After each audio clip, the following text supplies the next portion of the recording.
Oke, Assalamualaikum warahmatullahi wabarakatuh. Selamat pagi Pak Rizky dan teman-teman semua. Di sini kami akan mempresentasikan hasil diskusi kami tentang aliran animisme dan penyimpangannya. Perkenalkan, saya Kinantia Yuningtyas sebagai moderator sekaligus materi 2 dan 4.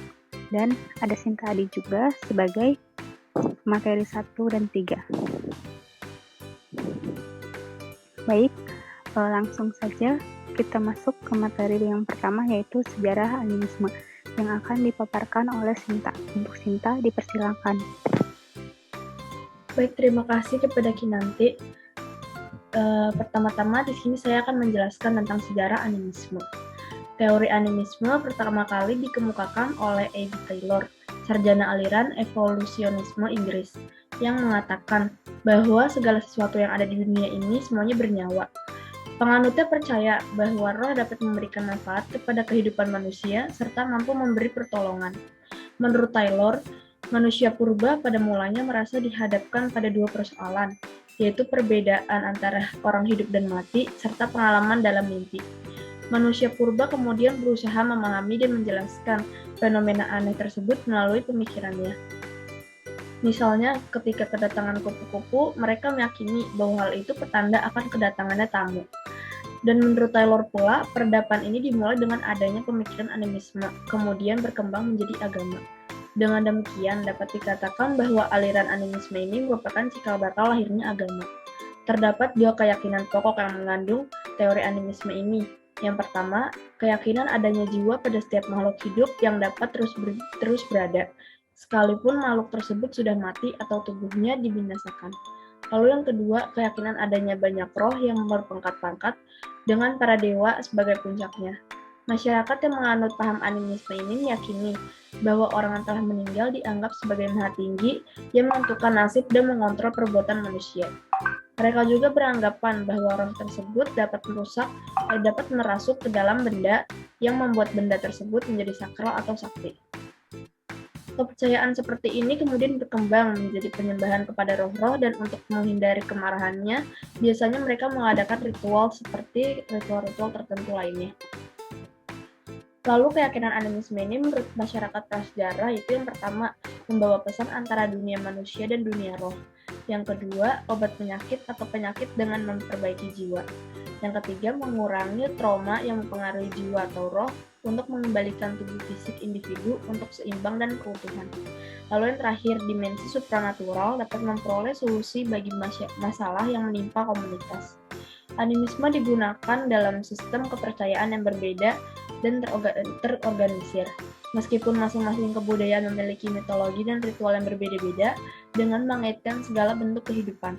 Lahirnya kepercayaan animisme ini mempercayai bahwa roh-roh itu karena adanya pola pikir masyarakat yang masih sangat sederhana. Mereka berpikir bahwa kekuatan dari roh mampu memberikan rasa aman dan perlindungan kepada pemujanya. Sekian sejarah yang dapat saya sampaikan. Saya kembalikan lagi kepada moderator. Baik, terima kasih untuk Sinta. Materi selanjutnya yaitu pengertian animisme yang akan saya sampaikan. Kata animisme ini berasal dari bahasa Latin atau anima yang berarti roh. Animisme adalah kepercayaan pada makhluk halus dan roh. Karena kepercayaan seperti itu dianut secara luas oleh negara-negara yang belum menerima pembelajaran berbasis agama. Kepercayaan animisme ini mempercayai bahwa setiap benda di bumi ini seperti gua, pohon, batu besar mempunyai jiwa yang mesti dihormati agar semangat tersebut tidak mengganggu manusia, melainkan membantu mereka dari roh jahat dalam kehidupan keseharian mereka. Masyarakat yang dihadapkan dengan perkembangan zaman tidak dapat terhindar dari pengaruh kebudayaan-kebudayaan yang masuk, terutama bagi masyarakat yang telah mengalami masa kolonialisasi atau penjajahan, seperti negara kita ini yaitu Indonesia. Masyarakat Indonesia pernah dijajah oleh Belanda kurang lebih selama 350 tahun dan oleh Jepang juga selama 3,5 tahun. Selama kurun waktu tersebut tidak memungkinkan untuk menghindari akulturasi dan asimilasi kebudayaan yang diterima. Akulturasi sendiri ini merupakan sebuah proses sosial yang muncul karena dihadapkan oleh kebudayaan baru yang lambat laun melunturkan kebudayaan yang ada di masyarakat tersebut atau berganti ke kebudayaan yang baru. Sementara asimilasi merupakan pencampuran kebudayaan yang dihasilkan dari datangnya kebudayaan asing yang masuk ke dalam masyarakat tersebut, namun tidak menghilangkan budaya asli masyarakat tersebut. Sehingga lahirlah dua kepercayaan. Aliran animisme ini ialah kepercayaan, maka aliran animisme ini itu kepercayaan kepada makhluk halus dan roh yang menjadi asas kepercayaan agama dengan mula-mula muncul dari di kalangan manusia primitif. Sekian materi untuk aliran animisme. Selanjutnya, karakteristik masyarakat. Aliran animisme ini akan dipaparkan oleh Sinta Adi. Untuk Sinta dipersilakan. Baik, terima kasih kepada Tias. Selanjutnya saya akan menjelaskan tentang karakteristik masyarakat animisme. Karakteristik masyarakat yang menganut aliran animisme ini antara lain adalah mereka yang selalu memohon perlindungan dan permintaan sesuatu kepada roh-roh. Misalnya untuk penyembuhan penyakit, sukses dalam bercocok tanam, terhindar dari gangguan hama tanaman, hidup rukun, berhasil dalam berburu, selamat dalam perjalanan jauh dan berperang, terhindar dari gangguan bencana alam seperti banjir, gunung meletus, gempa bumi, kebakaran, dan gangguan cuaca. Di antara mereka ada penganut keyakinan ini yang percaya bahwa roh atau arwah seseorang telah mati akan bergentayangan, seperti bukan tuan, dan akan mengganggu mereka. Bahkan sebagai balasannya mencoba mendatangi mereka juga. Maka dari itu, mereka ini melakukan upacara ritual untuk arwah-arwah tersebut pada hari ketiga, ketujuh, dan keempat. Selain itu, mereka percaya pada tumbuhan dan hewan memiliki kekuatan mistis. Dalam hal ini, kaum animisme ini melakukan pemujaan kekuatan roh tersebut di bawah bimbingan seorang pawang. Hal ini bertujuan untuk menuai kebaikan dan mencegah bencananya alam. Sekian karakteristik masyarakat animisme yang saya sampaikan. Saya kembalikan lagi kepada moderator. Baik, terima kasih untuk Sinta. Selanjutnya adalah contoh kepercayaan animisme.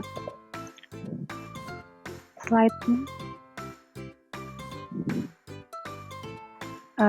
Contoh kepercayaan animisme ini ada 3, yaitu suku Ngaju, suku Toraja, dan suku Jawa. Di Indonesia ini, kepercayaan animisme itu berakar kuat hingga bertahan sampai saat ini. Sebagai contoh yang pertama yaitu Ngaju di Kalimantan, yang menganggap roh nenek moyang ini sebagai orang yang menjaga kelestarian kampung, sungai, dan sawah, sehingga dapat berfungsi sebagaimana mestinya. Sementara yang kedua, suku Toraja ini mempercayai bahwa roh nenek moyang adalah penjaga serta pelindung, sehingga tanpa restunya hidup akan mengalami musibah dan bencana. Lalu yang ketiga ada suku Jawa, di mana pada sebagian besar masyarakat Jawa yang percaya tentang penghuni laut pantai selatan, yaitu Nyai Roro Kidul. Masyarakat di wilayah pantai selatan Jawa yang percaya Nyai Roro Kidul ini mempunyai hubungan kerabat dengan Mataram, Yogyakarta,